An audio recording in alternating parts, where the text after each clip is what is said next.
Right, good evening, everyone.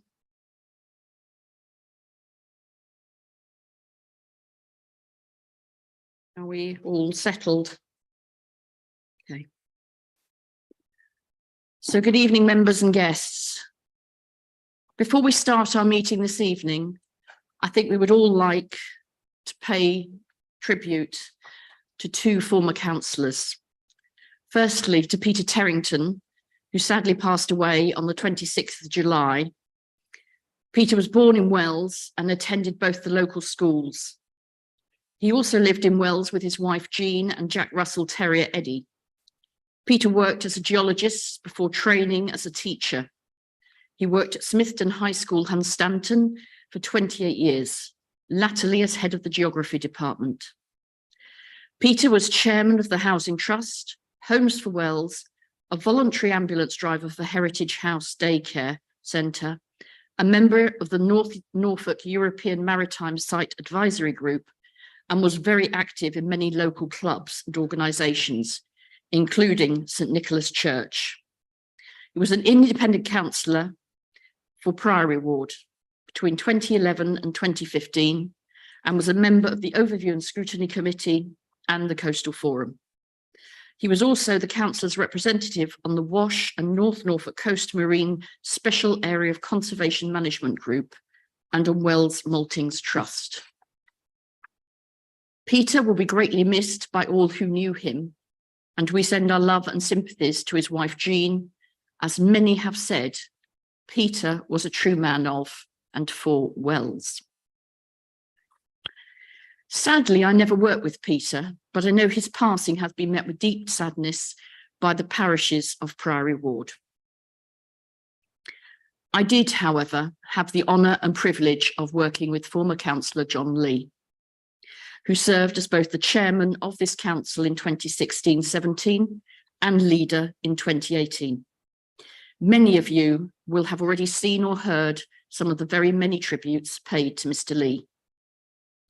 John was hugely well regarded by staff, and his passing has been keenly felt by many colleagues across the council and across the political divide who knew and worked with him.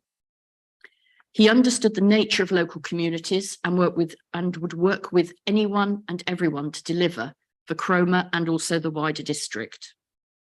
As a district and previously a town councillor, he made an immense contribution to Cromer and was a proud ambassador for the town and for its fishing and business communities, of which he was a prominent and respected member. During his time as leader of the council, he hosted the BBC Antiques Roadshow on Cromer Pier and facilitated the filming of the BBC 2018 Christmas indent on Cromer Pier, generating free publicity for John's beloved Cromer. John also struck up a really positive relationship with a German film company, which produced a film on the end of the pier show and featured John as the crab fisherman. I was very genuinely shocked and saddened to hear of John's passing. Despite our political differences, I had the utmost respect for him. He was a man of the greatest integrity, a man you could do business with, honest and direct, and as has been commented before, there was never any second guessing required as to what he thought about an issue. There was never also any doubting what the role of chairman of this council meant to John. I have never seen anyone more immaculately turned out and so full of pride to represent the area he loved. If Peter was a true man of Wells, then I'm sure we would all agree that John was a true man of Cromer and North Norfolk. Our thoughts and prayers are with both Peter and John's wives and families at this difficult time. I would like you all now to please stand and observe a minute's silence for me in their memory. Thank you.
Thank you all very much.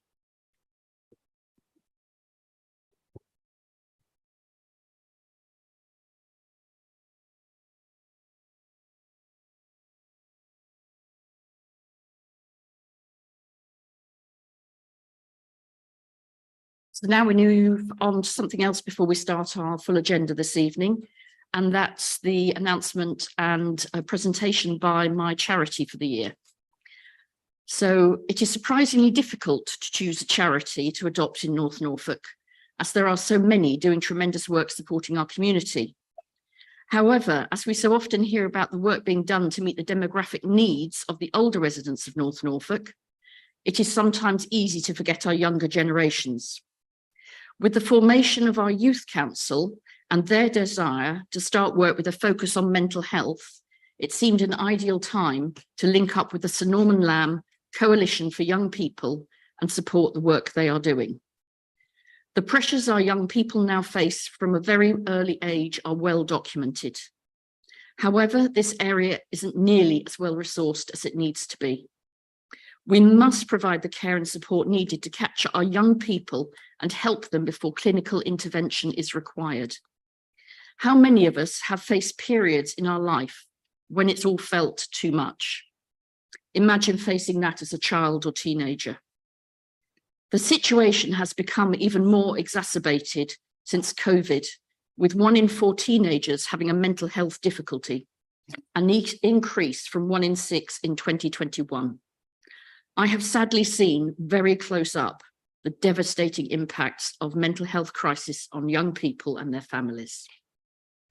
Early intervention is key to prevent deterioration in a young person's mental well-being, with the voluntary and community sector perfectly placed to address these challenges. By working with these organisations and providing them with shared resources and finance, they are able to reach larger numbers of young people in need. I would now like to invite my guests this evening, Mary Lamb and Jamie, to come forward and talk to us about my nominated charity for the year.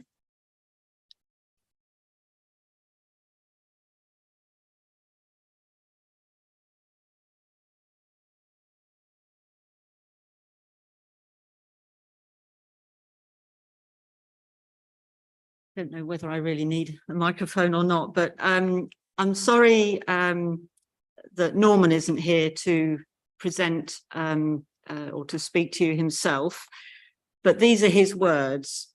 So I will just read them out, which is very boring, but you know, it would be much better if he was here speaking. But anyway, his words. And at the moment, he is on a plane. Anyway, he says, "I'm so sorry not to be with you this evening. Unfortunately, I'm traveling back from a conference associated with the United Nations in New York." And it says here, in his words, cue abusive comment from Mary about what he is doing there rather than being here. But he says, "I wanted to mention this because the discussion we had there was very relevant to what you are considering this evening. I spoke about children and young people's mental health and explained how our mental health systems across the developed world are failing to meet a rising tide of need. Before the pandemic struck, we were already witnessing, as Sarah has perhaps already indicated, a prevalence of poor mental health amongst children and young people, and North Norfolk is no different to anywhere else. This was confirmed by a prevalence study I commissioned when I was minister in 2015, but the pandemic has accelerated that trend. Loneliness and isolation and anxiety about the future appear to have had an impact, but many children then also struggled with returning back to school, and we have seen a disturbing increase in the number of children not attending school at all. Tragically, we also know that domestic violence also increased during the period of the pandemic, and this can have a really profound effect on children who witness it. Further, for those children who suffer abuse themselves at home, the normal safeguards of school, identifying worrying signs that they might see, was not there during the lockdowns. On top of all this, the cost of living crisis has caused real stress and anxiety for many families, and children are not immune from the impact and the stresses that this causes with the people looking after them. In the face of this rising need, NHS services have been unable to cope. In 20 to 21, Norfolk and Waveney had the highest rate of new referrals to mental health services for children and young people in England. Long waiting times are endemic across the country, including Norfolk. Waits of a year are not unusual. Health can deteriorate whilst a child waits, and there can be serious implications for their education, and these are implications that will last a lifetime. You know, if children miss out on a year or 2 years of schooling, they miss out on their exams, this is not giving them a good future. So the role of brilliant grassroots organisations across our county, like the Holt Youth Project, just to name one very brilliant one, becomes absolutely vital. And Norman says, when I left Parliament, Mary and I set up a mental health fund focused on children and young people and dedicated to Norfolk. I had witnessed so much need as North Norfolk's Member of Parliament. And I'm just adding a bit here because I can remember Norman coming home after a surgery at night, seeing a constituent and possibly their child in a surgery who might have had what seemed quite a nonchalant letter telling them how excessively long the wait for any help that they would get would be. Now, some parents seeing a continuing anxiety disorder such as OCD or an eating disorder might be able to pay for help, and we did that ourselves after a very, very long wait. We were able to, we were lucky. Some people might be able to pay for some help. Well, lucky them, but most cannot pay for help. So they embark on that very long wait, and that has all the stresses and the effects that causes, and you see all the effects that causes to other siblings and other members of the family. It may result in a parent not being able to work. Then that has economic consequences. It has marital breakdown consequences, which is not good for children. So families desperate for help and too often feeling as if no one was listening. The purpose of our fund, which we started in September, almost exactly 4 years ago when Norman said he was going to stand down from Parliament, the purpose of our fund is to support local organisations, these local organisations here in North Norfolk, often operating on a shoestring. Some are large, but some are very small and very local, but they are doing vital work. Organisations supporting autistic children and young people and those with a learning disability, such as the brilliant About With Friends, who this council certainly knows about, can also benefit from our fund. Alongside this, we've created a coalition of these third sector organisations. It didn't start like this, but it became apparent that organisations working together benefit hugely from the networking, building alliances. It gives them access to free training in areas such as youth mental health first aid and trauma-informed practice, as well as other support. And we now have over 50 member organisations within the coalition, all helping each other and meeting with each other across Norfolk, supporting more than 10,000 young people. Members are updated regularly on the latest news and the opportunities in between the quarterly meetings that they have. And the feedback from all these groups is incredibly positive. The Mancroft Advice Project said, your funding has helped so many young people go from simply surviving to thriving. And we don't want people just to survive doing nothing. We want them to have a prosperous, independent future for themselves. The Swan Youth Project said, and that's more in this direction, the Swan Youth Project said, as a small charity belonging to the coalition means that we've had a level of support that would otherwise not exist for us. We have been able to access training opportunities, funding, linking with other organisations that just would otherwise have not been possible.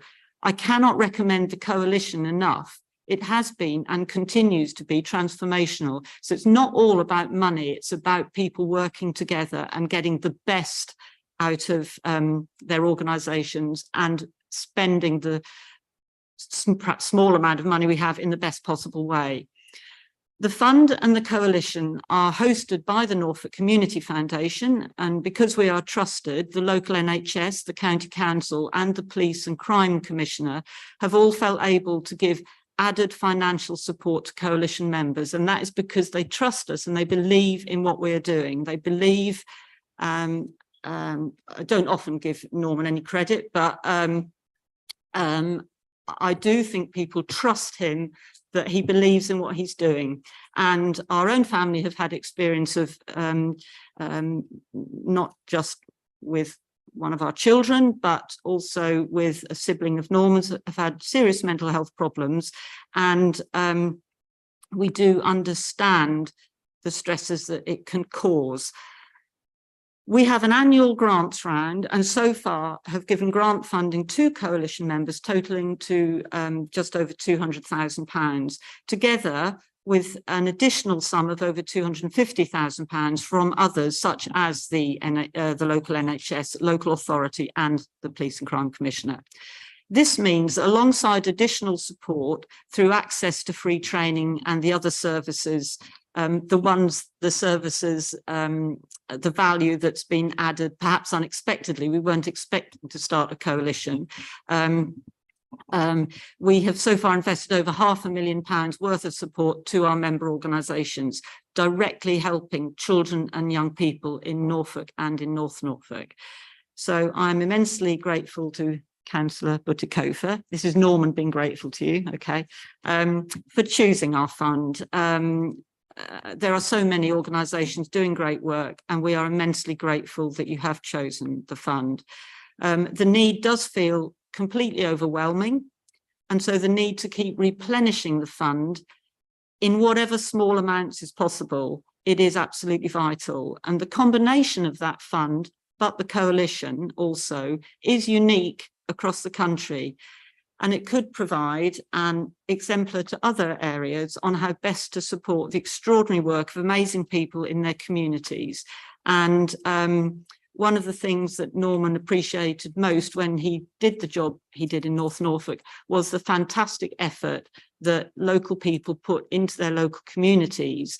And it doesn't always come best from big organisations and councils and whatever. It comes when it comes from within your local town or village, and people really know what the need is and they respond to it. And it's these people that we want to support.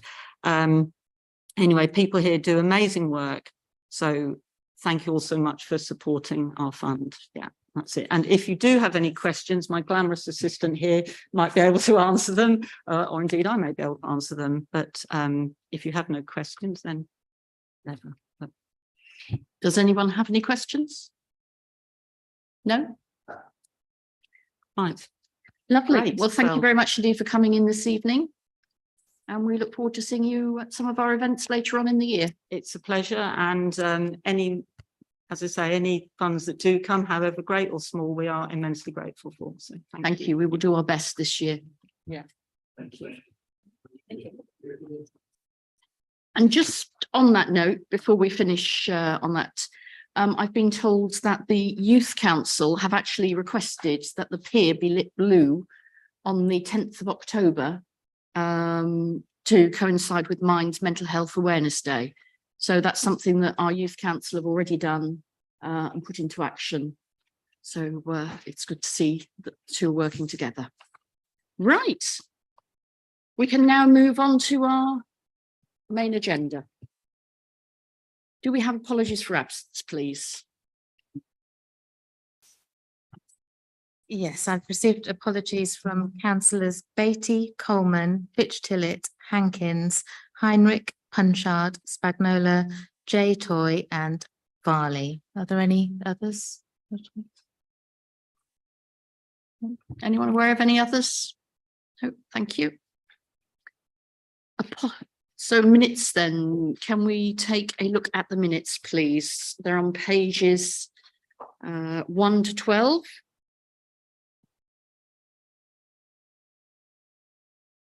Any comments on any of the minutes, please? No? Do I have a proposer then to accept them as a true record? Councillor Adams and Councillor Withington. to second them? All those in favour, please.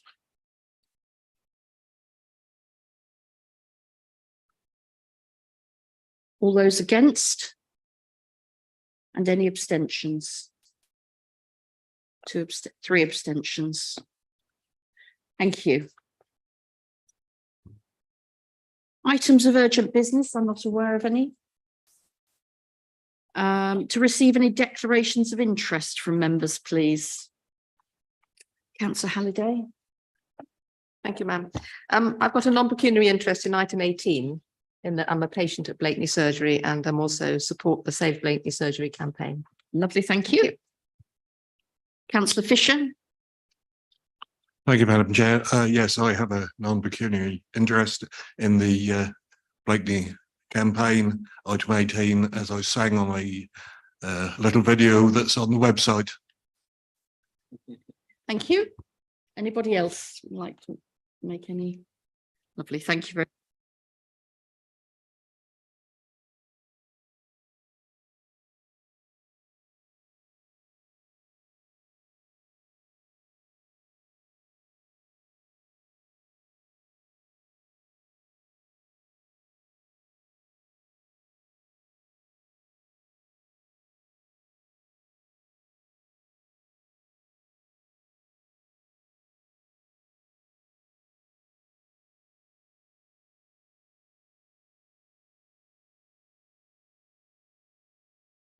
Thanks. Before I start, I'm just here on behalf of communities of Colcheshall and Horsted in Rawdon and South Norfolk. I wanted to talk about the North Norfolk Local Plan and North Walsh and West Development Brief. These plans will have a huge impact on the quality of life of the people living in villages along the B1150 corridor towards Norwich. This is broadly acknowledged and the concerns have received increasing media attention. Local planning authorities, as I'm sure you're aware, are under a duty to cooperate with each other and with other prescribed bodies on strategic matters that cross administrative boundaries, precisely because a decision in one council area can create shockwaves across a far wider area. It is widely acknowledged that the present highway infrastructure is woefully inadequate to meet the needs of the North Walsham Development Brief. Strategic policy-making authorities should collaborate to identify the relevant strategic matters which they need to address in their plans. They should also engage with their local communities. As far as the people of Colcheshall and Horsted are concerned, this has simply not happened. Our local councillor raised the matter at a recent cabinet meeting with you. We've submitted a freedom of information request in mid-July, asking for evidence of any and all cross-boundary discussions about this development. The legal deadline passed without any answer. A request for an internal view passed similarly. Unfortunately, now we are going to the Information Commissioner, which is a sad indictment in itself. So my questions today are, have you or have you not complied with your legal obligations under the National Planning Framework to consult neighbouring bodies and communities about your plan? Why did you flout the clearly laid out freedom of information deadlines in responding to this question? Finally, if you're unable to answer these questions here and now, then we only can leave it to those neighbouring authorities and communities, our local and national media and the planning inspectorate to conclude that you have failed to meet your legal duties to collaborate and consult, and you have something to hide in the way that you've pursued your development plan. The people affected by this plan deserve better than that. Thank you. Councillor Brown, I believe you're going to respond to this gentleman's question. Yes, thank you, Madam Chairman. Good evening, everyone. Thank you, Mr. Musson, for attending this evening and putting your question to the council. And just to explain, I'm Councillor Andrew Brown. I hold the portfolio for planning and enforcement and therefore have oversight of the local plan process. And I also chair the Planning Policy and Built Heritage Working Party, which is what examines progress on the local plan and makes recommendations to Cabinet and this council. I want to begin by apologising for the delay and the oversight in dealing with the Freedom of Information request that you felt you had to submit. It is unusual that we do overlook responses. We do keep statistics on our responses to Freedom of Information requests, and we comply with the response period in 95% of cases. So it is a surprise that we didn't deal with this one.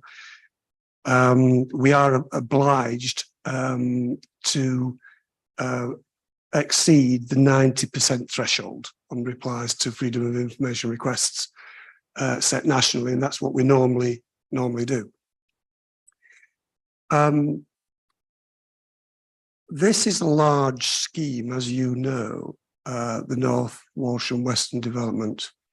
And for that reason, we've decided to prepare what's called a development brief, where the consortium involved in potentially developing meets with local councillors, planning officers, other stakeholders to sketch out a development brief, which is then published for public consultation. And that is an ongoing process. So we're in the middle of that, not as it were at the end of it, and in such a way that we've not consulted with the public, which we are intending to do. Our local plan has been amended because of the concerns raised principally through Broadland District Council to the issues of traffic impact on Coltishall.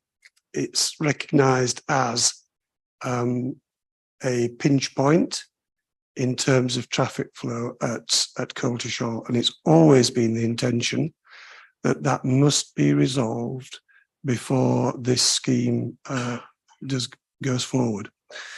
So the local plan actually in itself, in its draft format, which has now been submitted to the inspector earlier this year for examination, has always contained a requirement for what we call a traffic impact assessment.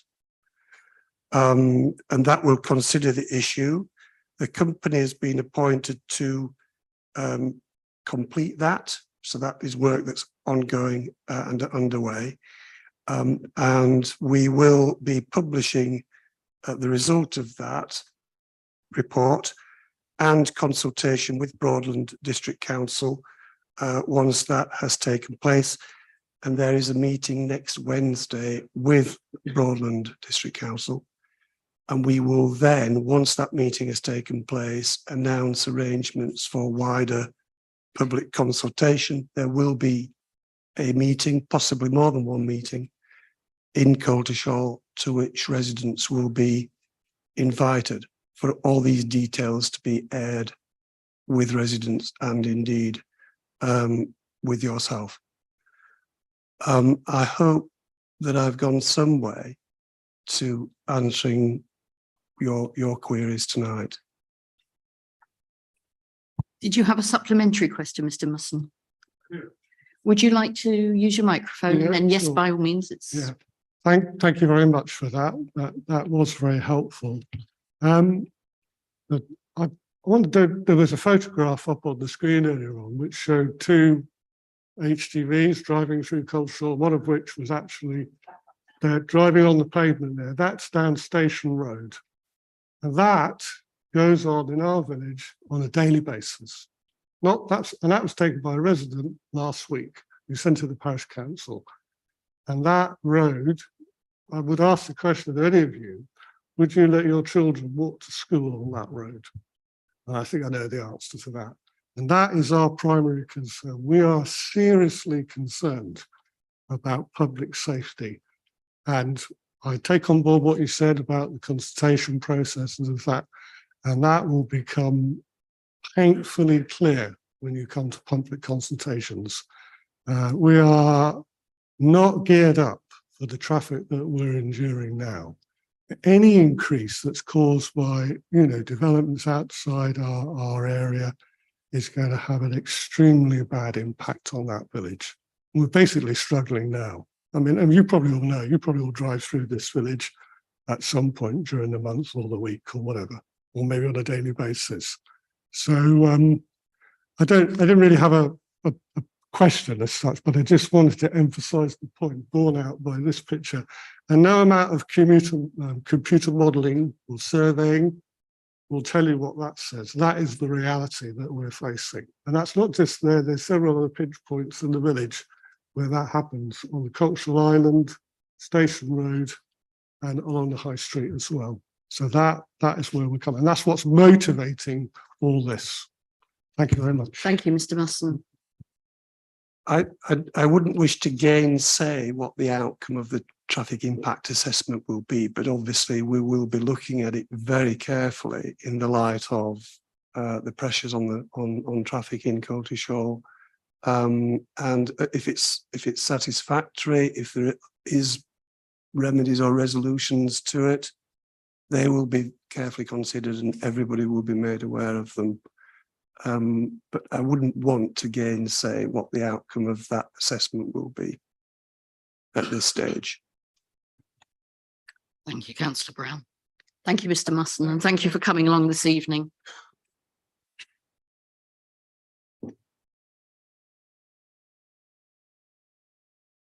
Yes, by all means, by all means.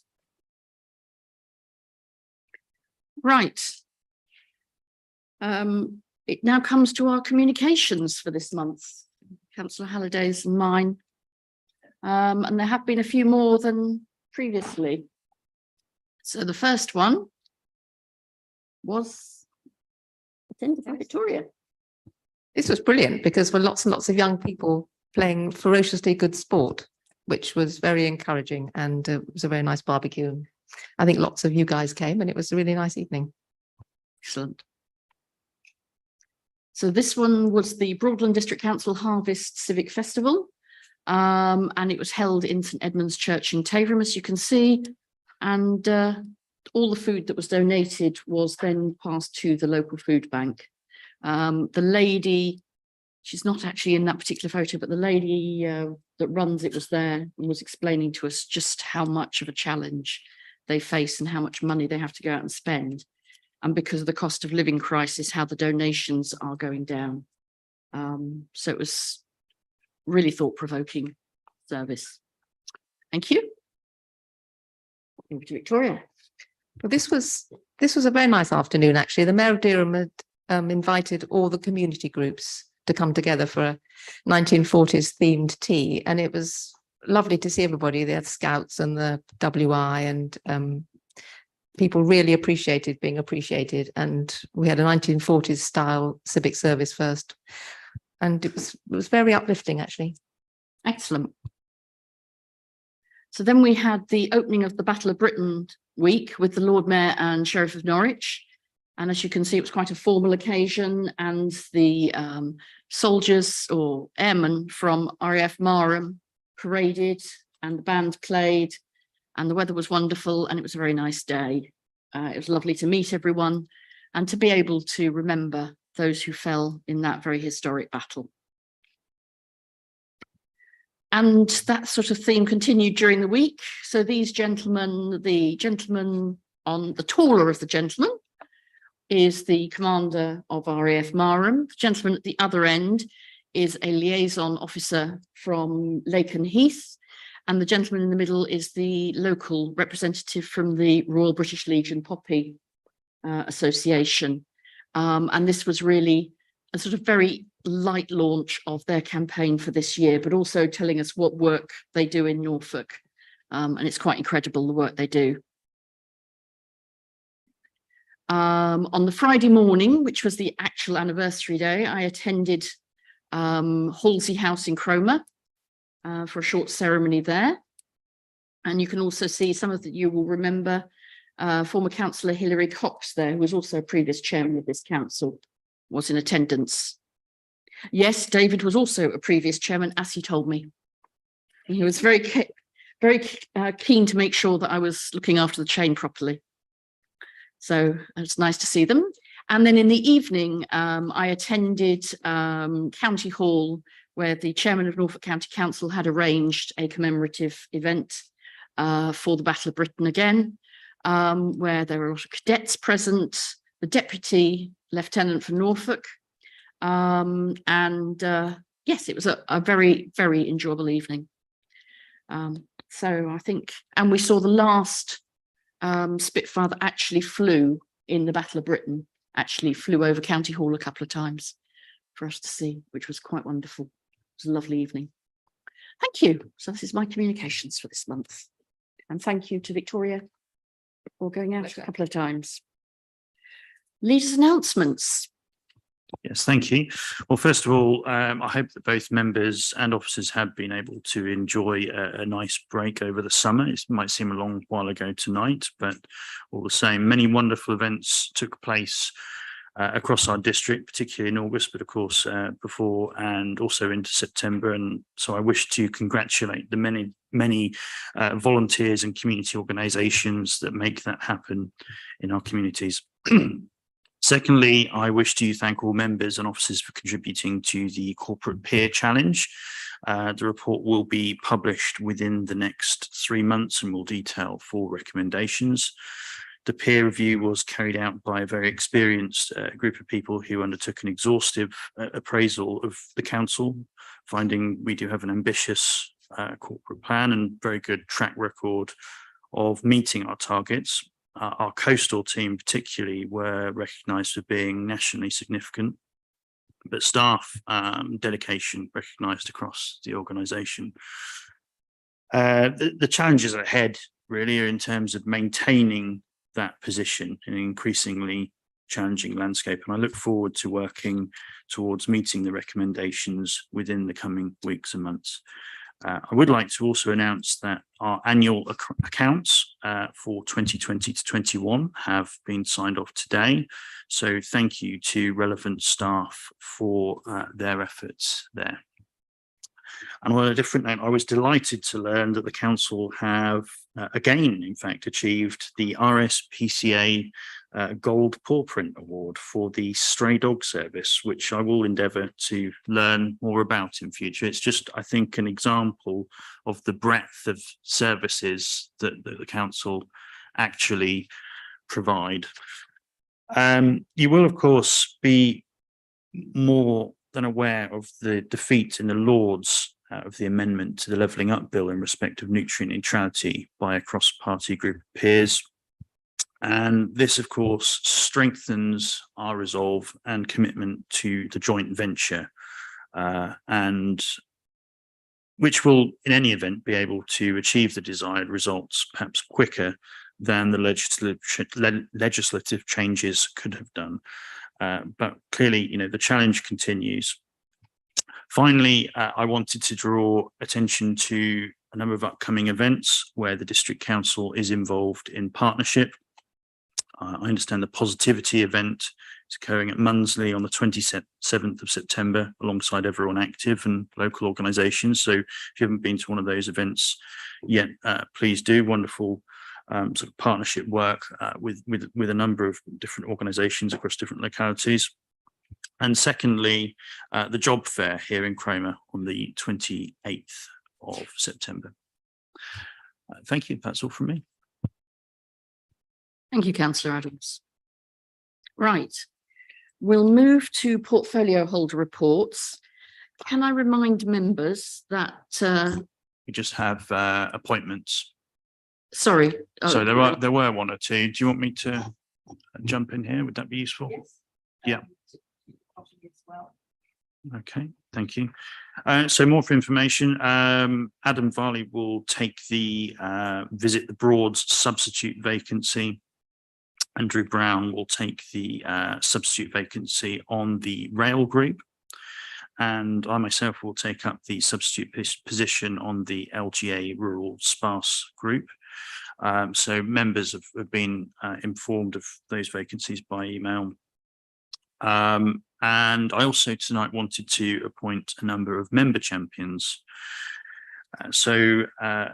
Adam Varley will become the youth champion, obviously familiar with the work that we are doing with the Youth Council, and they have of course expressed particular interest in environmental issues.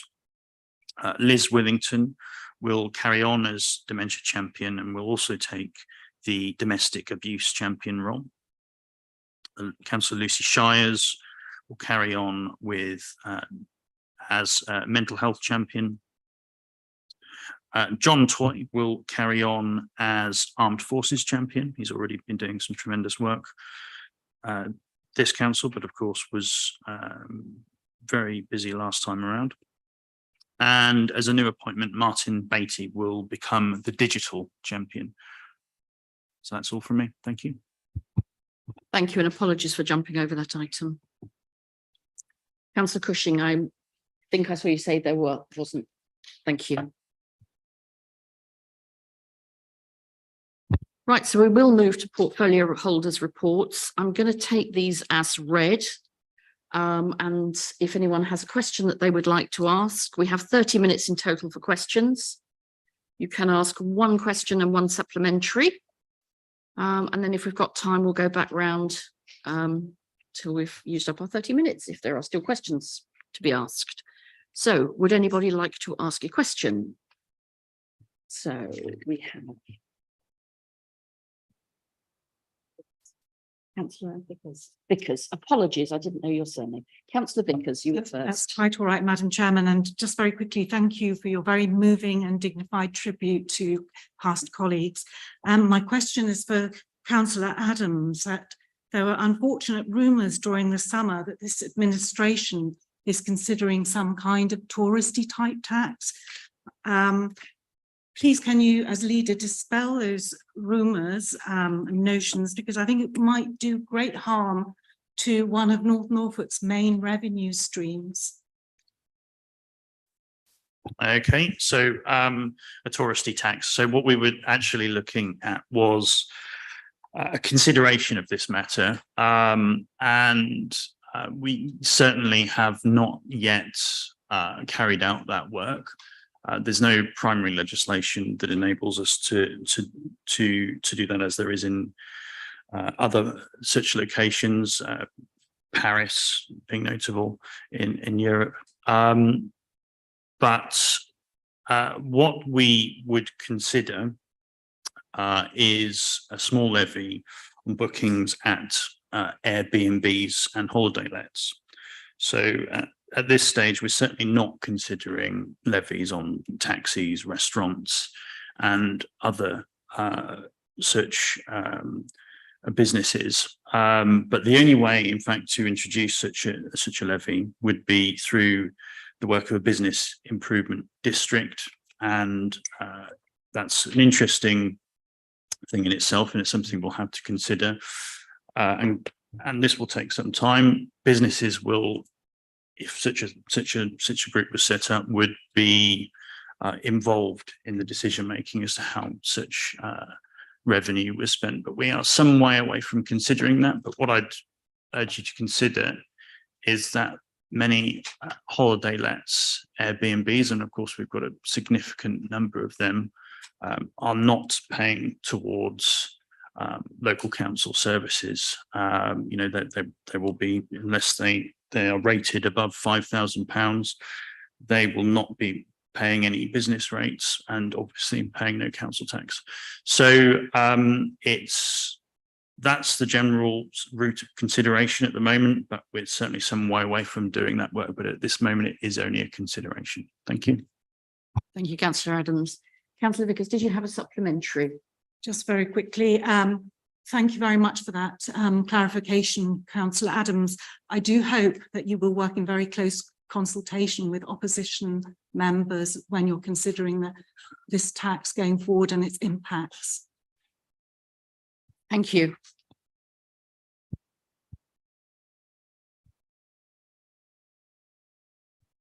Yeah, thank you, Madam Chairman. Yes, I'd like to ask a question of Councillor Adams. I'd like to ask whether the peer review feedback session last Friday has prompted a review of opinions and decisions in respect of several key strategic points raised during meetings in this chamber, seeking to strengthen the policies and work of this council. So what I would say about the peer review, I've already alluded to it in my opening remarks. Very pleased with the work that was done by the peer review team. It's obviously done its best to see what the council is doing across the whole organisation. It's looked at meetings, and we will see the draft report in the next 3 weeks, I believe, and publish the report within the next 3 months. So there will be lots of individual actions, but there's probably not a lot more to say at this point in time. As I said earlier on, it's appraised the fact that we have been in a very good position previously, and we've been very good at meeting our targets. But the challenge, and it is a challenging landscape, is maintaining that in the years ahead. So there will be a number of different actions that arise from the peer review, and there were 4 recommendations, but that will be published and will go to relevant committees, etc. Thank you. Councillor Dixon, did you have a supplementary? I suppose really just by way of clarification, the essence of the question was whether you were considering a review of those opinions and decisions. Well, if you're referring to the mechanisms, obviously Ovian scrutiny will be involved in the matter as well, but we will await the full report. But there will be lots of consideration into the different actions and recommendations that come from that. So work to obviously do, but very welcome. That's obviously why you have the peer review. It's a learning opportunity to see what we can do better. But I was very pleased to really have it noted that we are a good council, and this is what we can do to become a great council. So as I said earlier on, there will be lots of different actions arising. Full council consideration, I'm sure, but certainly Ovian scrutiny. Thank you. Thank you. Councillor Penfold. Thank you, Madam Chairman, and thank you for your moving tribute to our former colleagues earlier. In particular, I knew Peter Terrington well through St Nicholas's Church in Wells, and he was indeed a truly passionate advocate for the people of Wells and the Priory Ward, much missed. My question is to Councillor Brown, please, and refers to page 29 of his report, and in particular neutrality. And I'm just wondering to what extent the failure of the amendments in the House of Lords last week will impact on this council's ability to unlock development sites in our district. Thank you. Thank you, Councillor Penfold, for your question. The proceedings in Westminster last week obviously were in some ways surprising, that there was opposition to the levelling up bill, levelling up and regeneration bill, which really is a planning reform act. It's got a few paragraphs that are not sort of planning related at the beginning, but the act is pretty much a planning reform act, and we should judge it as such. Clearly, there was cross-party concern, including crossbenchers, Labour peers, Liberal Democrat peers, and I probably hazard a guess that there were some conservative concern amongst their peers as well, and the amendments fell, and there wasn't sufficient time to send it back to the Commons, so it's at the drawing board stage still. Whatever the merits or otherwise of the Act are, and opinions will differ on that, it's fairly incontrovertible that it is a challenge to the habitat regulations that got off on the wrong foot. In fact, Natural England, whose advice was sort of unquestionably accepted by the government in the launch of the measures to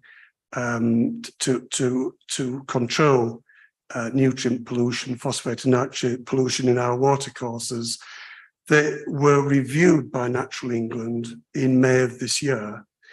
And their opinion on it was that the measures were very clumsy, quote, unquote. But since March, when it was not announced in advance that we had to pause domestic applications for overnight accommodation in new building applications, we immediately set about, in partnership, this council, in partnership with other authorities, set about setting up a joint venture company to invest in land to offer up mitigation credits to developers who could not provide the necessary measures on site. Now, unfortunately, we're not alone. As people will know, there are another 40 odd councils who were affected last year, in addition to the 32 originally caught some years ago, mainly in the south and the southwest.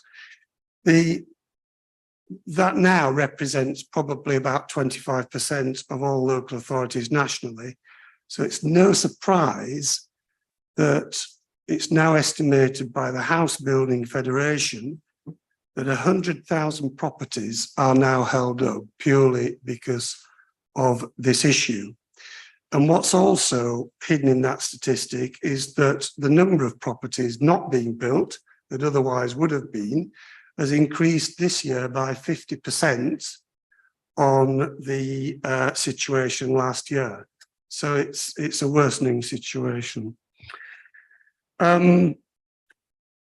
What we have now is almost an argument over the importance of protecting our habitats, which was recognised initially in EU legislation. That was imported when this country departed from the EU, enshrined in our Environment Act, so effectively accepted by the UK government, as against the interests of meeting our house building target, which is set somewhat ambitiously at 300,000 new dwellings nationally per year. Councillor Brown, I'm sorry, I'm going to have to ask you to speed. I'm just coming to a conclusion, Madam Chairman. Thank you. Not since 1979 have we built over 320,000 properties a year. So it's clearly going to have an impact, not just here, but around the country. One thing that the amendments have delivered is that the baton for the expense of this has now been returned to developers. If the amendments had succeeded, proposed by the government, it would have fallen on the taxpayer. It seems to me that we've gone back to square one, but at least we are in the correct ballpark. Thank you, Madam Chairman. Thank you very much. Councillor Cushing. Thank you, Madam Chairman. In July, Cabinet and some of the senior officers snuck into Fakenham for a tour one afternoon with no notice to local members, nor the town council, nor any of the other local community leaders, which I have to say has put several noses out of joint in the town. Now, I was hoping to see in Councillor Adams' reports, there's a question for Councillor Adams to see, well, is there any outcome from that visit, any great things that might be happening for Fakenham? Can't see anything in there other than an oblique reference in Councillor Shire's report about upgrading a unit on Enterprise Way, which is in my ward, which is fine. But Councillor Adams can give me and the residents of Fakenham an update on what the administration plans in order to do to help Fakenham enhance its services and amenities. Thank you. Yeah, thank you, Councillor Cushing. So it's actually not the only time I've visited Fakenham since then. I did visit with my fiance and daughter a couple of weeks back, and we actually had a very nice afternoon out, and I think that increased my my depth of knowledge about the town. Of course, it is a town with some challenges presently, with some empty shop units, more so over and above other areas of the district. Of course, we enjoy relatively or very low, in fact, levels of shop vacancy in the other towns. So it has that challenge, and that's something that members, when we visited together, were struck by and wanted to do something about. Obviously, you know, you're familiar with the corporate plan priorities in terms of the banking hub, the banking hubs, and in fact, since the last full council, I had been over to Acton in London to look at the newest bank hub. Very interesting sort of seeing that, actually, because I thought that if one were to pop up here in North Norfolk tomorrow, whether that be Fakenham or Cromer or Stalham, it would in fact be busier than the one there in a London borough. And that's partly to do with our demographic, but lots of businesses, lots of independents. And so that was also encouraging, you know, learning that we sort of applied to the Fakenham visit as well.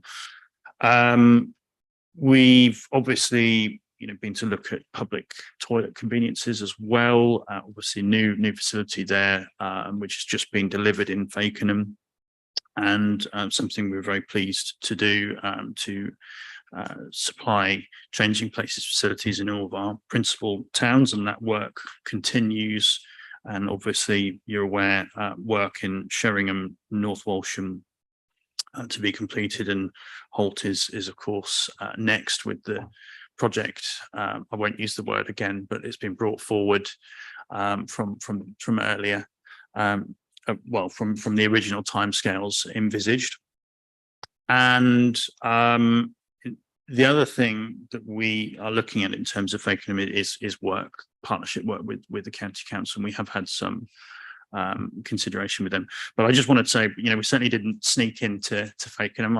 I'll bring my passport next time if you like, but it's certainly valuable for us to carry out orientation visits.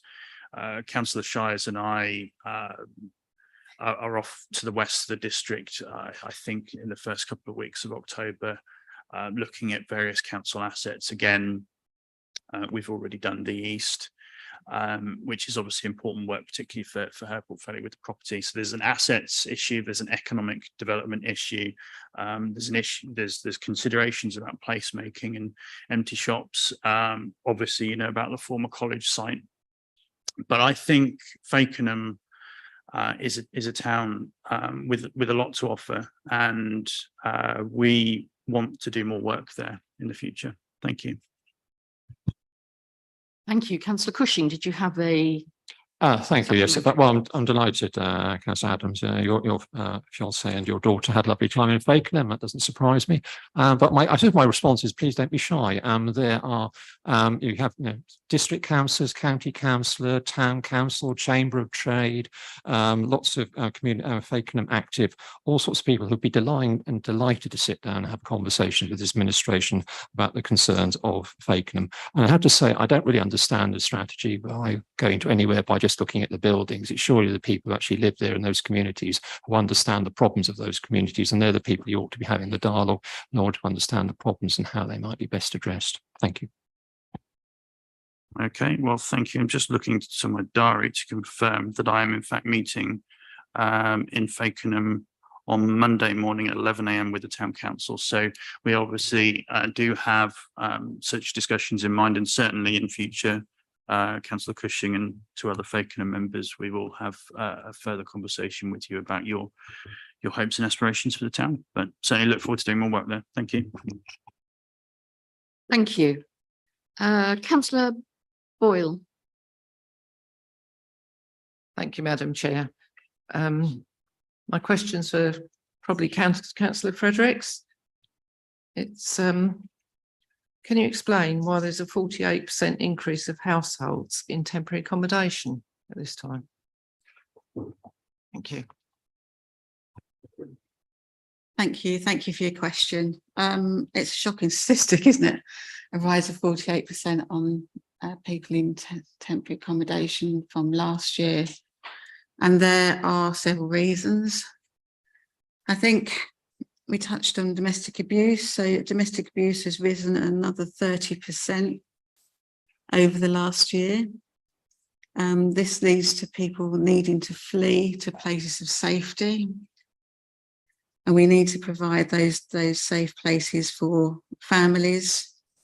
We have a significant rent rise and a lack of private rented accommodation. So rent has gone up in the district, but unfortunately, local housing allowance hasn't gone up, it hasn't risen. So if we're looking at comparisons, if you're looking at a 3-bedroom house, the local authority housing allowance would be something around £700. And the rent would be something like £1,300. That's an awful lot of money that suddenly you have to find. On top of that, if you're looking at food bills have gone up substantially, around about £100 a month. Energy bills, another probably £200 a month by we get to winter. So you're looking at the average working family in the district who are renting at the moment, you're probably looking at an increase of around £8,000 a year. If you're looking at rent rise as well. My own experience is my mortgage is going to go up £350 a month in March. Where on earth do we find that money from? It just seems incredible. So there's a lot of reasons, unfortunately, that we have our vulnerable households in temporary accommodation. The good news is that hopefully by Christmas, we would have increased our stock of temporary accommodation homes to around about 23, 25. So we can take those people out of bed and breakfast and give them a home where they can start to build their lives again. Because home is really your building blocks. It's where you start again, isn't it? And it's where you start again. You find your work, your support network. And it's a really sad state, but that's why we have an increase. Thank you. Thank you, Councillor Fredericks. Did you have a supplementary, Councillor Boyle? No, that answers my question. Thank you very much, Councillor Fredericks. Thank you. Thank you. Councillor Housden. Thank you, Madam Chair. Can I just come back to Councillor Cushing's question and the answer, please? The state in Fakenham is not one where anybody should answer they want to do something. I do refer to my ward, West Raynham, as the Wild West, but actually Fakenham should be included in that because it really is desolate. On a Saturday in the afternoon, there is nobody there.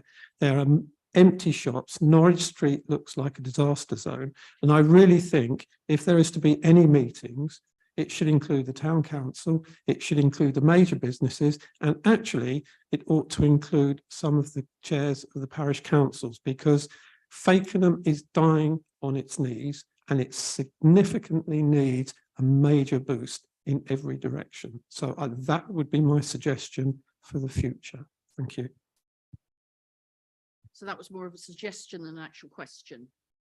I'm sorry, it was, but I don't feel the answer was significant given what is needed in Fakenham. So if you want a question, I would like Councillor Adams to arrange a meeting with the town council, with the local parish chairs, so that we can have a proper roundtable forum discussion, please.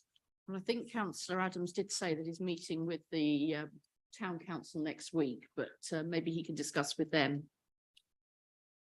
about bringing in the you know, parish chairs. I'll consider this as we go forward. I think I recognise that there's a lot more to be done in the town, and I think, you know, Councillor Houston there has sort of remarked upon the fact that yes, there are lots of empty units. There's places in poor repair, etc. So whilst, you know, a lot of these assets, you know, aren't necessarily in our control, I recognise Fakenham's potential and you know where it can and should be, and you know, visiting towns across the county, I still think it does have a lot to offer, but I recognise that there is work for both ourselves. I think particularly for the county council to do, given they own more in the way of assets there. But I think in partnership and alongside those other organisations, as you've mentioned, parish councils, community groups, we perhaps can achieve an appreciable amount more in future. Thank you. Thank you, Councillor Adams. Councillor Fisher. Thank you, Madam Chair. I've got a question for Councillor Blathwaite. I see from your report that you attended the LGA Coastal Special Interest Group meeting. What would you say were the issues that were raised that have most significance for the Norfolk coast? Yeah, thank you, Councillor Fisher.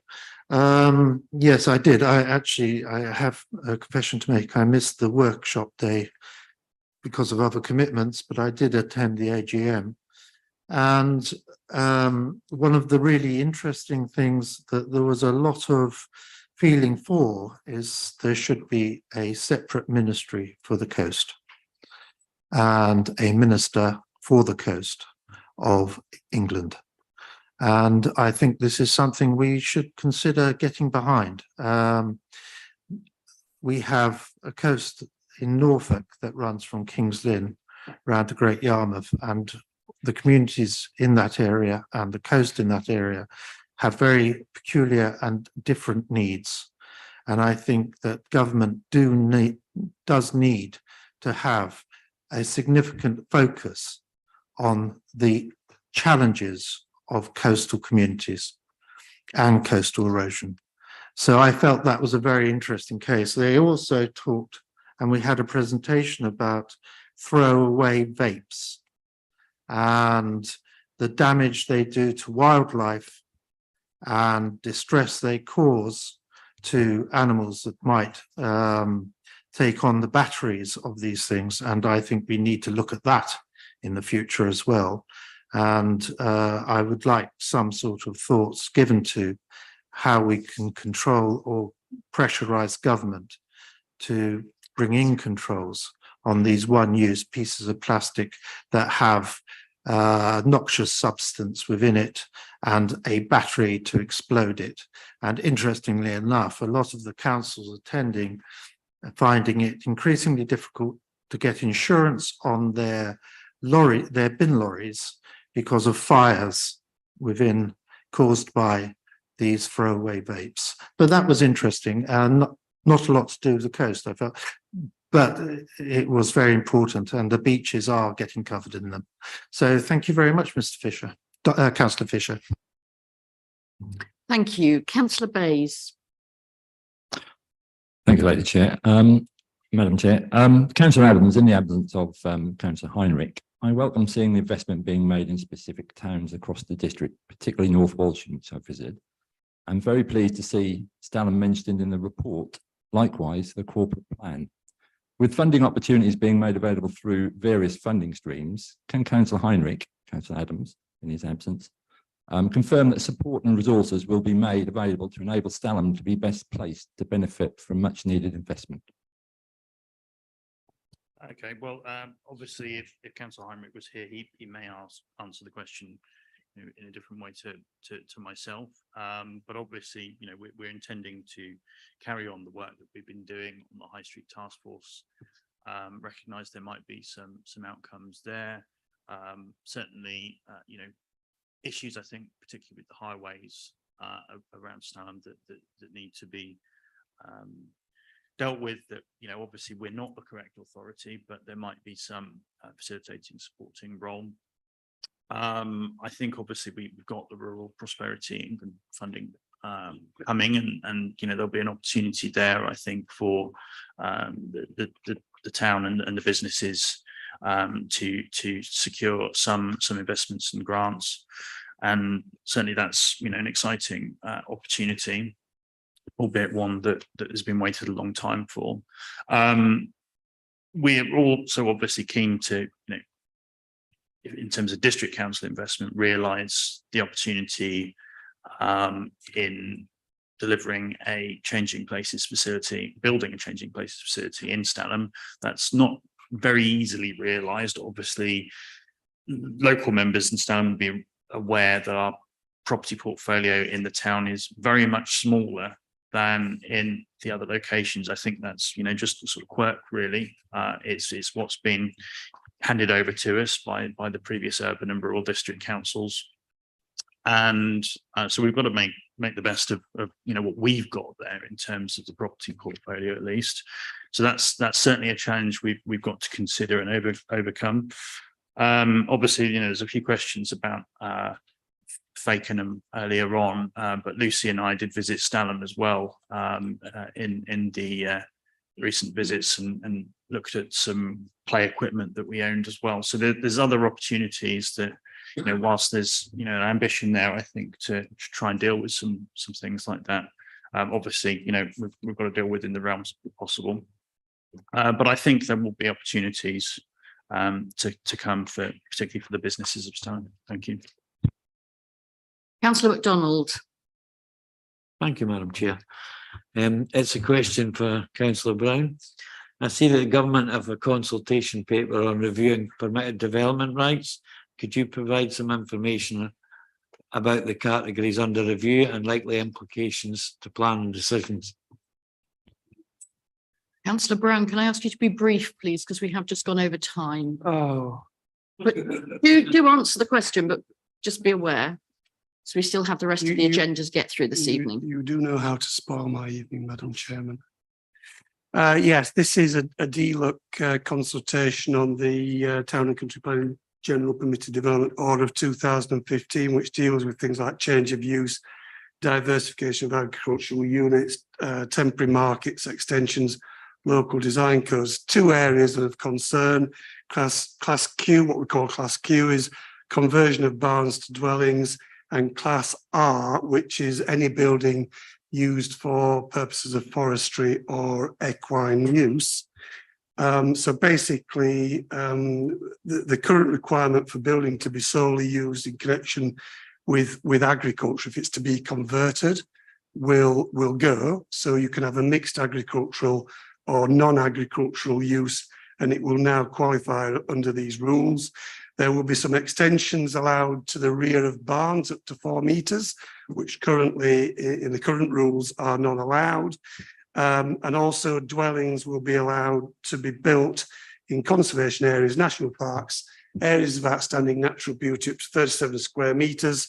So extending Class Q in these areas, net effect will be more dwellings, smaller sizes, but more dwellings than before. And the biggest benefactors of this are the farmers, because conversion of farm buildings will be easier. So it remains to be seen what impact that might have on our area. Thank you very much. Is that quick enough, Madam Chairman? Thank you. I do have 2 questions remaining, but since they're both from different political groups, I'm going to call time there because we're already well into this meeting. Okay, so let's move along now, please, to recommendations from Cabinet on the 4th of September. Councillor Adams. Well, I can just speak to you, confirm the accuracy of the recommendations, but I will hand over to Councillor Lucy Shires to address item 9 and 10. Thank you. Thank you. Good evening, members. So the budget monitoring report for period 4 is page 61 in your agenda pack. And as we've seen in previous years, the budget monitoring report is a useful tool to enable members to ask questions about the in-year picture of this council's financial situation. I'd like to offer thanks to the overviewing and scrutiny members for their support and questions last week. And I'm working with Officer Stanley to get the questions to the answers that were asked, and they'll be forwarded on to the committee. The overspend highlighted in the executive summary of 25,000 can be explained by the 40,000 overspend in IT support services on page 66 and the 15,000 surplus on page 64 as a result of the cancellation of the Mammoth Marathon. On page 69 of the papers, the summary under 3.9 details the position we find ourselves in of a favourable interest rate and the potential to use any excess for any overspend, although the team are working incredibly hard to keep us within budget. As we can see in 3.10 on page 69, the final variance for business rates will not be known until the end of the financial year. I'm aware that that was a question that was raised at the outturn report, but unfortunately, that's just the way it is. We have to wait until the end of the financial year for that. My colleague, Councillor Varley, would have been very pleased to read on page 69, paragraph 4.3, which details the underspend made on the Cornish Way Net Zero project being invested in our units in Catfield to further our net zero commitments. For the recommendations number 2 to 7, I wish to make the following points. Recommendation 2, if you turn to page 70, paragraph 4.4, we can see that a capital underspend from the 22-23 budget is allocated to undertake the health and safety required improvements to the Marhams footpath area. Recommendation 3 on page 70, paragraph 4.5, is this administration's commitment to a more accessible North Norfolk, as shown through the significant investment in Holt. This rebuild is to ensure we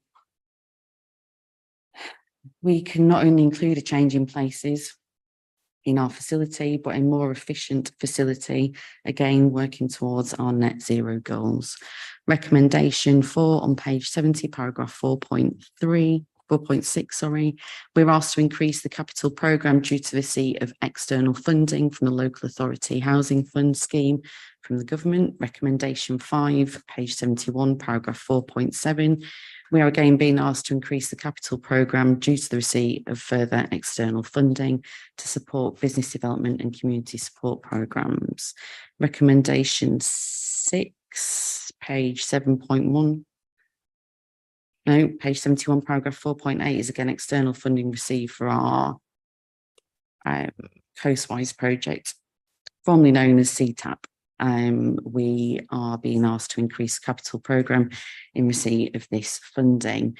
I just want to reassure the Fakenham members of this administration's belief in the potential of Fakenham by calling for their attention on pages 91 of the agenda pack, which shows the significant capital investment that we have made and budgeted for in Fakenham, detailed under, well, page 91, we've got the Fakenham Connect and Crinkle Crankle Wall, the share of the funding for the public conveniences in Fakenham and Wells, the change in places toilet, the Fakenham urban extension. And if we turn to page 92, there's car park a refurbishment budget, of which we have car parks in Fakenham. And again, on page 95, the 3G facility, which is earmarked for North Walsham and Fakenham. And not to remind members, but we have invested in electrical vehicle charging points in Fakenham. Throughout our capital programme and hidden under vague titles, there is investment in Fakenham as well as other areas of the district. But I think in order for members to understand the investment we are making in areas, it would be prudent to detail that in a different way. So I'll work with the Estates and Property Services team so everybody's aware of the investment that we've made. Thank you. Can I take it that you are proposing this report? Absolutely. Thank you. Do we have any questions? Councillor Dixon. Thank you, Madam Chairman. I just need to add two queries which were raised in the Overview and Scrutiny Committee on the 13th of September. And they relate to the, there was no mention of risks relating to the delays to the external audit of the 2021 and 21-22 final accounts, and the impact that that has on the accuracy of the budget that we're monitoring. And the second query was in relation to the need to borrow 10 million in order to pay off 6.2 million. There was an undertaking to provide written replies. I have yet to see those written replies. So I just feel that that's relevant to considerations this evening. Thank you, Madam Chairman. Thank you, Councillor Dixon. It looks like Officer Blatch would like to respond. Thank you for your question. So they were similar points raised at the meeting of the Governance Risk and Audit Committee on the previous day, the afternoon of Tuesday, the 12th of September. In respect of the outstanding audit, external audit completion, I did explain at that meeting to those who were present that Local Government Minister Rowley wrote to local authorities on the 18th of July saying that there was a national issue in respect of the sequencing and capacity of external auditors across the local government sector as a whole. And the leader of the council has advised members this evening that the council's 2020-21 annual accounts have been completed. And indeed, your external auditor, Mark Hodgson of Ernst & Young, was present at the Governance Audit and Risk Committee meeting last Tuesday and said that he was satisfied that the audits were complete for that year. There was then a Department of Levelling Up, Housing and Communities webinar on the 1st of August, attended by Mrs. Stankley. I'm answering this question because I was present at the GRAC meeting last week when Mrs. Stankley was on leave. But Mrs. Stankley attended that meeting, and at a national level, the government laid out some key dates that it would expect outstanding audits within the local government sector to be completed over the next 18 months. So I'm sorry that Councillor Dixon wasn't present at the GRAC meeting. Unfortunately, I was unable to stay for the Overview and Scrutiny Committee meeting to answer that question because of the peer review being conducted at the same time. In respect of the borrowing, the short-term borrowing to cover the repayment of advanced COVID grants to the authority. Again, that issue was raised at the Governance Risk and Audit Committee on the preceding day. Mrs. Stankley may be able to provide additional detail, but we were provided with very, as were other local authorities, with very short notice by the government that that money needed to be repaid in March. It was a cash flow issue that the authority had. We'd invested that grant money up front, and we needed then to be able to take that money back to repay.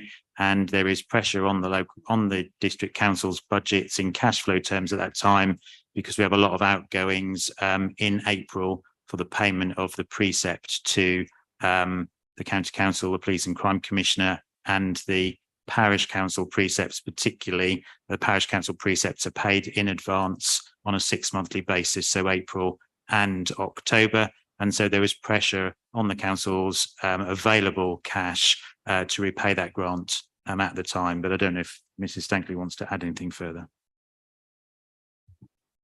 Yes, as Mr. Blatch has said, the period February and March, we were always short of cash, and it's quite usual amongst most local authorities to be taking some short-term borrowing because we receive council tax income over 10 months, but we have precepts to pay out over 12. And the precept paid out in March was 6.7 million. So we always do run short of cash, and we recalled or took out the 10 million short-term borrowing to cover our cash flow shortage, which is usual, plus the unexpected 6 million that we have to had to repay at very short notice to central government. Thank you. Any more questions, please? Councillor Yeah, it's like the report, and I'm just to point out 4.8. Would you agree with me that the amount which we have attracted an outside company for the Coastline project is a good example of how this council has attracted considerable outside funding for worthwhile. Yes, I would indeed. And if anything, this report highlights the external funding that this council is attracting, but specifically for our coastal residents, this particular funding is incredibly important.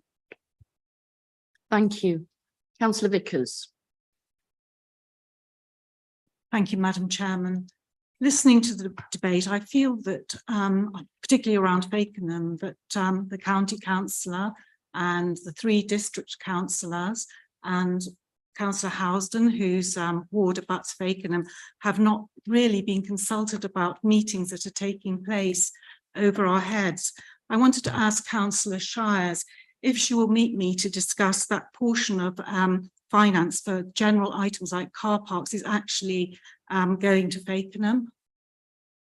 Absolutely. Any excuse to involve members in the decisions we are making, I would absolutely welcome. And I'm happy to do that virtually or in Fakenham, whatever's more convenient. Thank you, Councillor Shires, for your positive attitude, but unfortunately we haven't been consulted so far, but this is a welcome development. Thank you. Thank you. Was there anybody else wishing to speak on this? No? In which case, do we have a seconder, please? Thank you, Councillor Blathwaite. Can we go to the vote then, please? All those in favour?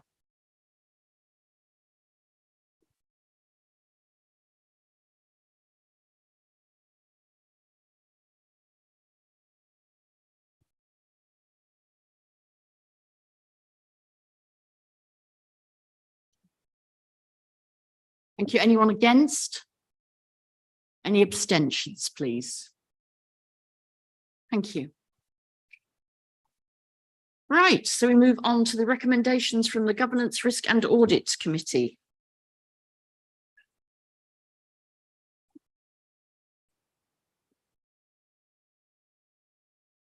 Sorry, Madam Chair, it's me again. So under item 12, the agenda item 10 is the debt recovery report. Sorry, agenda item 10, sorry, apologies. Sorry, I'll make this brief. Members, this is on page 103 of your agenda. The points that I wish to draw your attention to are page 107, where the move from housing benefit to universal credit has made recovery of housing benefit overpayments more difficult for our officers, as we're not allowed to recover directly from universal credit. This gap in the transition is yet to be addressed by the DWP. On page 108, we can see clearly where other changes have been made by government that have affected the most vulnerable of our households. And on page 110, table 9, we have details of the reasons that our officers have written off the debts detailed in the report. Despite the challenges that our officers have faced, they continue to meet our targets, and there are targets as there are no longer a national performance indicator. But we continue to sit in the top 5% for business rate collection and 11% for council tax collection nationally, with thanks to our teams for their hard work and diligence. And I'll leave it there, and I'm happy to take any questions. Can I ask, are you proposing? Definitely, thank you. Thank you. Do we have a seconder for that? Councillor Brown, thank you. Do we have any questions on item 10? Please. No? Right, in which case we move to the vote, please. All those in favour? It's unanimous. Yeah. Thank you all. I believe that was unanimous, so I don't think there were any abstentions or no. Thank you. Right. Now we move on to agenda item 11. Councillor Shires, please. As much as I like to take time in the chamber, this one definitely isn't mine. I'm not sure is this Mr. Blathwaite. Harry? Councillor Blathwaite.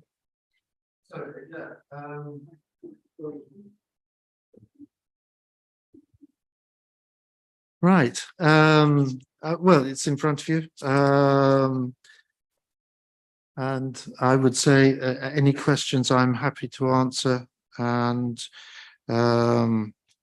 this is a big project and there's a lot of work going into it. And we are having to meet shortfalls and we are waiting for confirmation that the Environment Agency will meet our needs regarding those shortfalls. Thank you. Thank you, councillor. And can I take it that you're proposing? Yes. Thank you. And Councillor Fredericks, are you seconding? Thank you. Do we have any questions, please, for Councillor Blathwaite, this issue? Would appear not, in which case, all those in favour, please.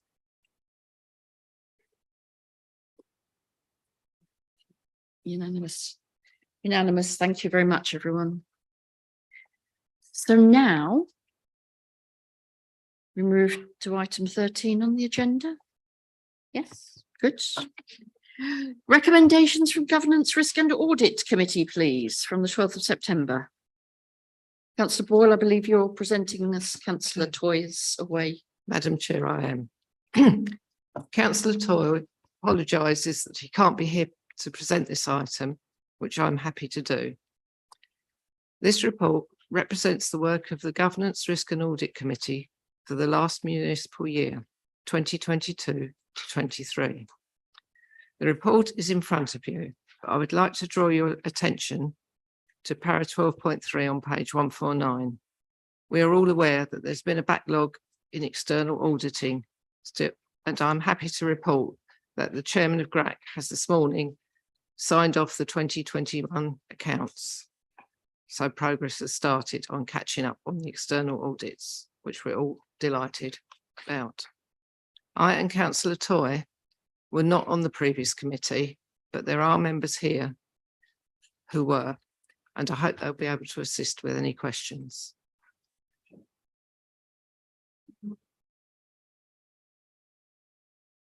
There is the second item of an independent person to address separately as well.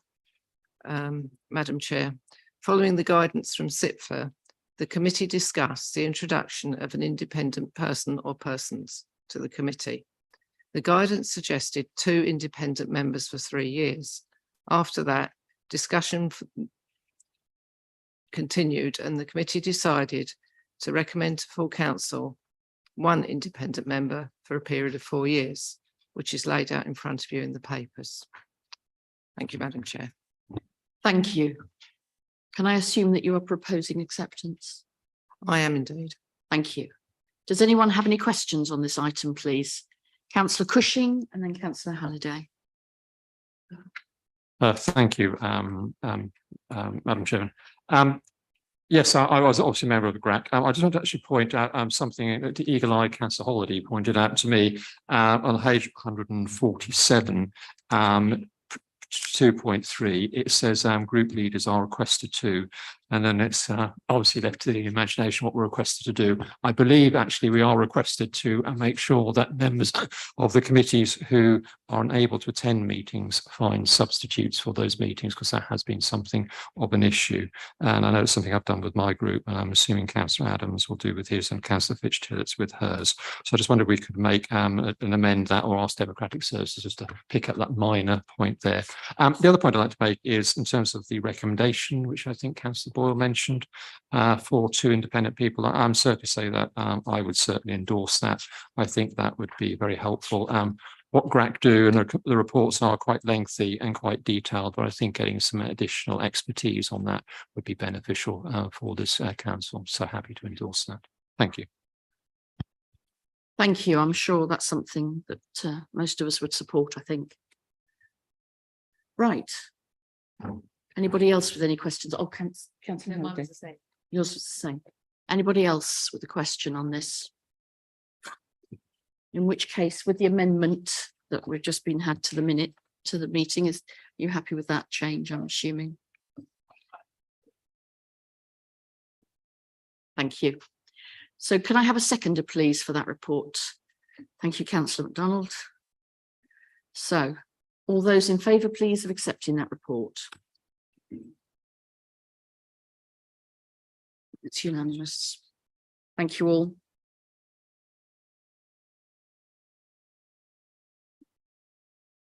So, item 14 on our agenda, are recommendations from the Overview and Scrutiny Committee. Councillor Dixon, please. Thank you, Madam Chairman. There are two substantial mentions that I ought to cover. The first being those that we have already in effect mentioned with the Cabinet report. So that's regarding the recommendations that the committee made in regard to the budget monitoring report and the 6 recommendations in that, and the 2 recommendations in the debt recovery report. So those have already been dealt with. I'll say no more on that. My second substantive mention is agenda item 15, which is the Overview and Scrutiny Committee annual report for 22-23. And you'll note there are 4 bullet point recommendations, which I would draw to members' attention. And there's one further matter that I should draw to members' attention, and that is that this report is unusual this year in that the Scrutiny Office's report was subject to some amendments which were supported by the majority of the committee. I mention this because it reflects concern over the past year that there have been issues which have taken substantial officer and member time to resolve.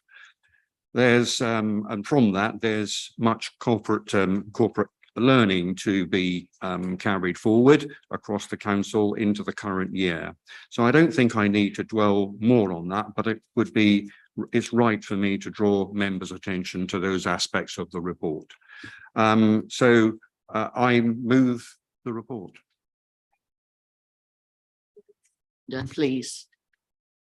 Thank you, Councillor.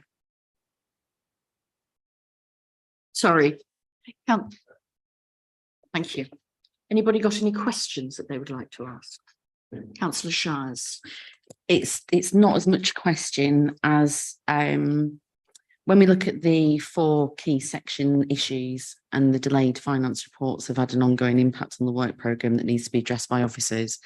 At this point, I just want to thank our finance team who have been working under considerable pressure with a reduced team, and that isn't a reflection on their capability.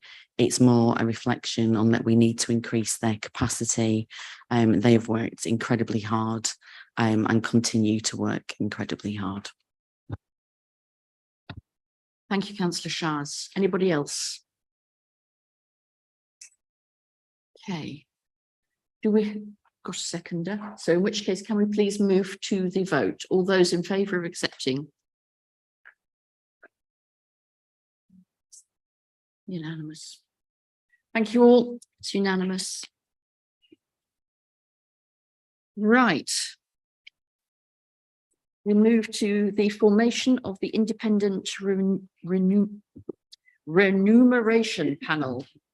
Good grief, I need new dentures. Councillor Adams. Yeah, I struggle with that word as well. So I'm not going to say it again. I'd simply wish to propose the recommendations. Obviously, it's a statutory requirement, so nothing further to say. Thank you.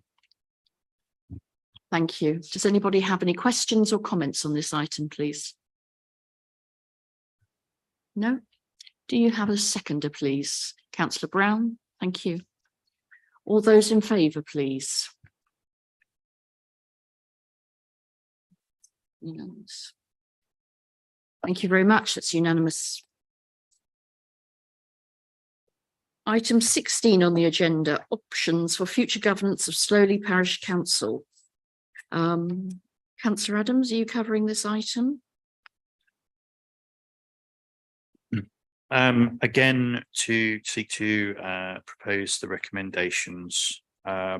I don't know if there's, any officers that want to speak to this, but I think it's fairly self-explanatory. And obviously essential to ensure the governance of continued governance of Slowley Parish Council. So I therefore propose the recommendations. Thank you.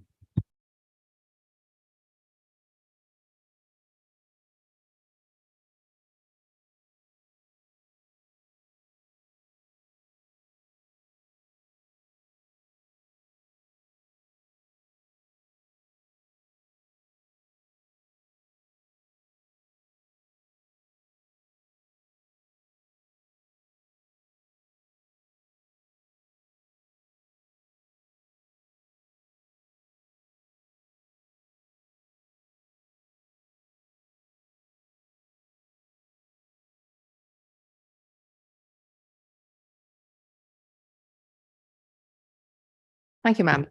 Can I just preface what I'm going to say by giving many thanks to the Old Wild Rovers for the fantastic protest shanty that they recorded for us, which I hope you've all seen, and we should have playing now, but I forgot to put it on. I'm sorry. But anyway, check it out. So I'm bringing this motion before you on behalf of the communities of Blakeney and the surrounding villages, a total of almost 2,000 people. They face long journeys to get to their GP surgery if the proposal by Holt Medical Practice to close Blakeney surgery goes ahead. They need your support. The community is overwhelmingly against closure. The surgery is regarded as an asset to the community, and for some is the reason they moved to Blakeney. At the time of writing, almost 1,300, some from as far away as Melton and Bristol, have signed a petition against the closure. 99% of patients surveyed by our MP and 76% of respondents to the Health Watch Norfolk survey are against the closure. As one resident told Health Watch, please do not allow this closure to happen. This questionnaire does not get to the depth of anxiety and unhappiness that this proposal has created. Without a properly staffed Blakeney surgery, patients face a 14-mile round trip to High Kelling and a 20-mile round trip to Melton. For those without a car, and that's a fifth of those in Blakeney, it's an almost 4-hour round trip to Kelling or 5.5-hour round trip to Melton by bus, plus a half-mile walk from the bus stop. The community car service is already overstretched, and many people couldn't afford a taxi. A patient told Health Watch how they would struggle. I am registered blind. There is no direct bus to get to Holt surgery. There's been a doctor in Blakeney or Clyde for over 180 years, but face-to-face appointments in Blakeney were taken away 4 years ago. Blakeney Parish Council has been asking for a while to have these reinstated. That's certainly what patients would like to see. For example, one told Health Watch, to be able to order and pick up our prescriptions, see a nurse once in a while, or even a doctor. I grew up in Blakeney and have always seen the doctor here. It's a great little practice and it needs to be kept for not only us, but the older generation. Everything is being taken away from us. The practice says the building is not fit for purpose, doesn't suit the trend in general practice to team-based working, and that their resources are limited. The Save Blakeney Surgery campaign disagrees. The building dates from the 70s and is a purpose-built surgery. It has been rated as appropriate for the services delivered. We are told it needs some work, which the campaign thinks is doable. Blakeney surgery has always been used for routine pre-booked appointments with a GP or a nurse. Local residents will be very happy if this is all that were offered. General practices are private businesses, and it's widely reported that GP income has risen over the last few years. There is a great deal of concern about workforce and general practice resilience, to which the campaign is fully sympathetic. However, staffing at Holt Medical Practice seems adequate. We've calculated a list size of approximately 1,800 patients per GP, which is lower than the national average of 2,300. Age and disability are protected characteristics, and equality in access to healthcare is enshrined in the Equality Act of 2010, the National Health Services Act of 2006, and promoted by the NHS Constitution. 40% of Blakeney residents are over 65, and a tenth of those who live in Blakeney told the census their day-to-day activities are severely limited. The closure of Blakeney surgery would discriminate against the old and the disabled. As a patient told Healthwatch, it would make it very difficult for me to collect meds or to get to appointments independently. We know how important net zero is to this council. As a patient says, my carbon footprint would increase by driving to Holt. Quite considerably, actually. It's calculated the additional carbon dioxide emissions would be 55 tonnes a year if Blakeney surgery closes. The decision will be made early in the new year by the Norfolk and Waveney Integrated Care Board. I urge you to support this motion and send the board a message that you, the council, support these villages in their demand to keep this essential service local. Thank you. Thank you. And I'm assuming you've got a, thank you. Do you wish to speak now? I think I'll reserve my right after I've heard the other correspondent. Thank you. Would anybody else like to speak on this, please? Councillor Fitzpatrick. Yeah, thank you. We make a great play of the fact that North Norfolk is essentially rural and coastal. And I think satellite surgeries are things which actually should be encouraged, particularly in rural areas, because it's just a fact that rural transport is erratic at best and non-existent for some people, coupled with low rates of car ownership. So it's a real double whammy for a lot of people. Now, I don't really know the Blakeney practice well, but the whole concept is something that I support. I'm a patient at the really excellent Fakenham medical practice, but my first port of call is the satellite surgery in my home village of Walsingham. Satellite surgeries such as Blakeney provide easy access to people, young and old alike. As well as our elderly population, I find we have young people, and we're trying to encourage them. And it's really important they get easy access to medical services, vaccination service, and general health advice around the coast. We know, and with the Youth Council and so on, we've talked about how good it is. They're looking at suicide rates and how to address it.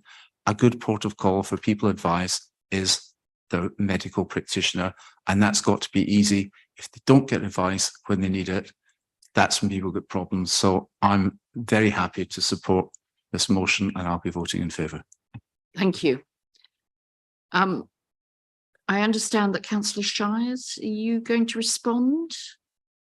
So I would like to. With this being a piece of opposition business, my apologies. I should have gone to Councillor Adams before you, Councillor Fitzpatrick.